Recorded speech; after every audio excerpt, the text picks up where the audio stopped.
ചെങ്ങന്നൂരുകാർ എത്രയോ തവണ കേട്ട പ്രസംഗമാണ് മോശയുടെ ദൈവവുമായിട്ടുള്ള അഭിമുഖം, അല്ലേ? പുറപ്പാട് പുസ്തകം 3-ാം അധ്യായം വായിക്കാത്ത ഒരു വിശ്വാസി പോലും ഇവിടെ ഉണ്ട് എന്ന് ഞാൻ വിചാരിക്കുന്നില്ല. മോശയെ നമുക്ക് നല്ല പരിചയമാണ്. എന്നാൽ മോശയെക്കുറിച്ച് പറഞ്ഞ് ആരംഭിക്കുന്നതിന് മുമ്പ് പഴയ നിയമം എന്നെ പഠിപ്പിച്ച ആൾ തിരുമേനിയാണ്.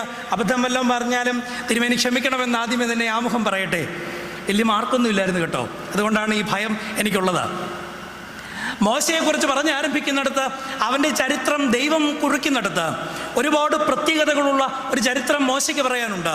അത് മറ്റൊന്നുമല്ല, ആ ദേശത്തെ എല്ലാ അമ്മമാരും തങ്ങളുടെ കുഞ്ഞുങ്ങളുടെ വിധിയെ ഓർത്ത് അയ്യം വിളിക്കുമ്പം സാധാരണഗതിയിൽ അമ്മമാരെ കുറിച്ച് പറയുന്ന ഒരു പ്രത്യേകമായ കാര്യം എന്താണ്? ഒന്ന് പറഞ്ഞ് രണ്ടാമത്തേന് ചങ്കത്തിടിച്ച് കരയാനറിയുന്നവർ അമ്മമാര്. അപ്പന്മാരങ്ങനെയല്ല, നിന്ന് നിപ്പി കാഞ്ഞു പോകുന്നത് കൊണ്ടാണ് ചങ്കത്തടിച്ച് കരയാൻ അവർക്ക് അറിയത്തില്ലാത്തത് കൊണ്ടാണെന്ന് പറയുക. അവിടെയാണ് ആ നാട്ടിലുള്ള എല്ലാ എബ്രായ